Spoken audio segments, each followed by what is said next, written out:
தலைநகர் சென்னையிலையும் அது பக்கத்தில் இருக்கிற காஞ்சிபுரம், திருவள்ளூர் மாவட்டங்கள்லையும் அதிக அளவு முதலீடு செய்ய தொழிலதிபர்கள் ரொம்ப ஆர்வம் காட்டுறாங்களாம்.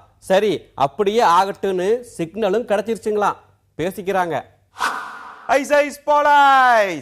இன்னொரு பக்கம் கோயம்புத்தூர், மதுரை, திருப்பூர், தூத்துக்குடி இந்த பகுதியிலலாம் சில குறிப்பிட்ட தொழில் நீங்க ஆரம்பிச்சீங்கன்னா மாநிலம் முழுக்க கவர் பண்ண முடியும்னு அந்த ஏரியா டீட்டெயில்ஸையுமே தொழிலதிபர்கள்கிட்ட ஒப்படைச்சிட்டாங்களா சொல்லிக்கிட்டாங்க. பக்கத்து மாநிலத்து முதலீட்டாளர்கள் மட்டும் இல்லாம வெளிநாட்டுல இருந்து வந்த முதலீட்டாளர்களுடைய வருகையும் அதிகமானதுனால 1 லட்சம் கோடிக்கு வச்ச டார்கெட்டு 2 லட்சம் கோடி வரையும் போறதுக்கு வாய்ப்பு இருக்குது அப்படின்னு ஆளுங்கட்சி தெம்பா இருக்கிறாங்களாம் சொல்லிக்கிட்டாங்க. அதனால தான் முதலீட்டாளர்களை மகிழ்ச்சிப்படுத்த சாலை வசதி, அடிப்படை வசதி, தங்குமிடம், போக்குவரத்துன்னு எல்லாத்துலயும் தனி கவனம் செலுத்துறாங்களாம். அதுக்காகவே தனி டீமும் செயல்படுதான் சொல்லிக்கிறாங்க. ஐயா பச்சை, ஆரஞ்சு, சிகப்புன்னு தொழிற்சாலைகளை வகைப்படுத்தி வச்சிருக்காங்களாம். அதுல சிகப்பு பட்டியல்ல வர்ற தொழிற்சாலைகள் குறைவா இருக்க மாதிரி பாத்துக்குங்க அப்படின்னு சொல்லியிருக்காங்களாம். பேசிக்கிட்டுதாங்க ஐயா.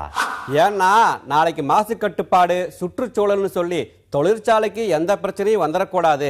அதனால மத்திய அரசோட அனுமதியும் முக்கியம் அப்படின்னு பிளான் போட்டு வேலை நடக்குதுங்களா. பேசிக்கிறாங்க. இயந்திரங்களை வச்சு வேலை செஞ்சு பொருளாதாரத்தை உயர்த்துற ஆலைகள் இருந்தாலுமே மக்களுக்கு அதிக வேலை வாய்ப்பு கொடுக்குற ஆலைகளுக்கும் தொழில்களுக்கும் தான் முன்னுரிமை அளிக்கப்படும் அப்படின்னு சொல்லிட்டாங்களா. ஏன்னா அப்பதான இந்த திட்டங்களை மக்கள் முன்னாடி எடுத்துட்டு போக முடியும் அப்படின்னு சொல்லிக்கிறாங்க. சட்டமன்றத்தில் வெளியிட்ட ஒன்றன் அறிவிப்புகளை தேர்தல் நேரத்தில் சாதனையா எடுத்து சொல்லலாம் அப்படின்னு நினைக்கிறாங்களாம். சட்டமன்ற கூட்டம் முடிஞ்ச பிறகும் புதிய திட்டங்கள் தொடங்குவாங்களாம். பேசிக்கிட்டாங்க. முதலீட்டாளர் மாநாடும் சட்டமன்ற கூட்டமும் முடிஞ்ச பிறகு தேர்தல் அறிக்கை பணியில முழு மூச்சா இறங்க போறாங்களாம். ஆளுங்கட்சி தரப்புல அதுக்கான ஏற்பாடுகள் சைலண்டா நடக்குதான் சொல்லிக்கிறாங்க. அது மட்டும் இல்லாம இந்த தேர்தலில் என்னென்ன இலவச திட்டங்களை அறிவிக்கலாம்னு எலக்கட்சியும் சூரிய கட்சியும் தனித்தனியா ஆலோசனை நடத்துறாங்களாம். ஏன்னா அதுதான் மக்கள் மத்தியில ரீச் ஆகும், கடைசி நேரத்துல கை கொடுக்கும்னு பேசிக்கிட்டுதாங்க ஐயா.